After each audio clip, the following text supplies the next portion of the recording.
In a significant move, Canadian Prime Minister Justin Trudeau announced his resignation from both the position of Prime Minister and as a leader of the Liberal Party on Monday.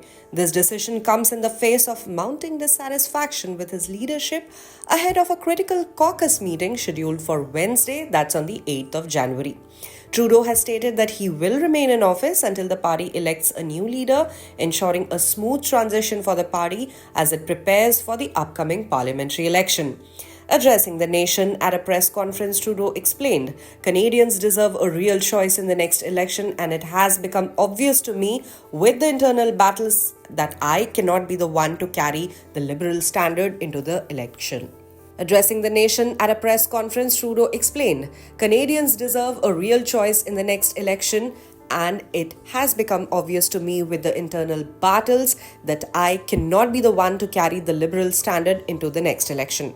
His resignation comes as part of an effort to maintain some level of stability within the party ahead of the impending election.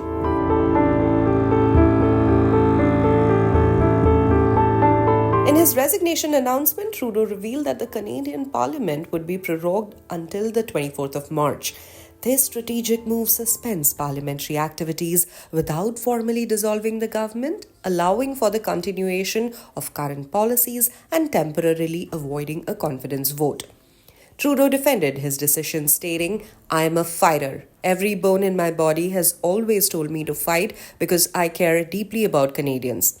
And the fact is, despite best efforts to work through it, Parliament has been paralysed for months." He went on to explain that the prorogation was necessary to reset Parliament amidst obstruction, filibustering, and a total lack of productivity that had plagued the institution for several months. The prorogation allows the government to sidestep the risk of losing a confidence vote, which was expected to occur later in January. The Liberal Party had been unable to secure sufficient support from the New Democratic Party, that is the NDP, for the vote, and without the NDP backing, the government risked collapse.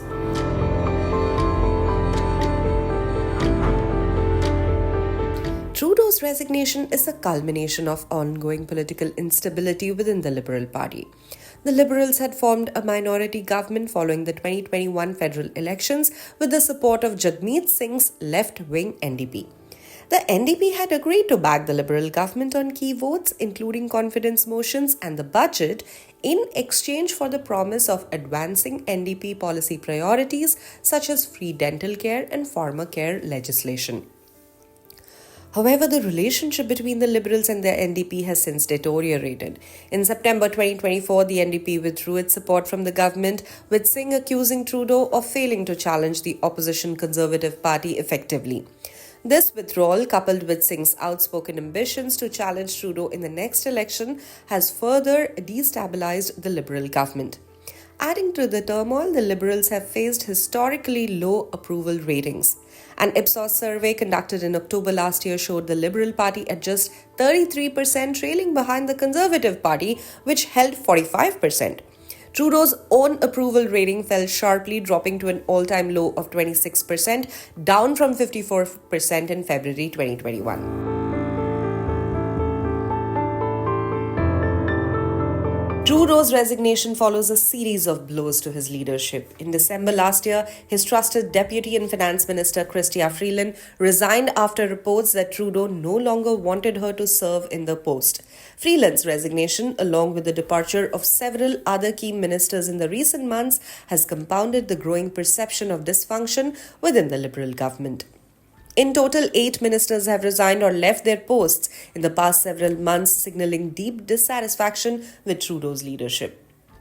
One of the major points of contention for Canadians under the Liberal government has been the ongoing housing crisis, which has seen soaring house prices and increasing homelessness.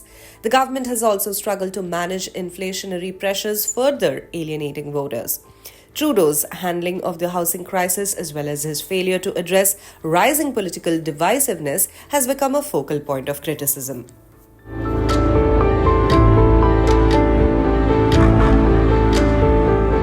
Another challenge for Trudeau is the looming uncertainty surrounding economic relations with the United States. With the upcoming inauguration of US President-elect Donald Trump, there are growing concerns in Canada about the potential impact of economic protectionism, particularly in the trade sector. Trump, who has previously imposed tariffs on Canadian goods, is expected to pursue aggressive trade policies that could negatively affect Canada's economy. This situation has raised further questions about Trudeau's ability to effectively manage the country's economic interests in the face of an unpredictable US administration. As the Liberal Party prepares for the upcoming leadership contest, Trudeau's departure represents a pivotal moment in Canadian politics. The next steps for the party and the country will likely depend on the outcome of the leadership election and how effectively the new leader can address the political, economic, and social challenges facing Canada.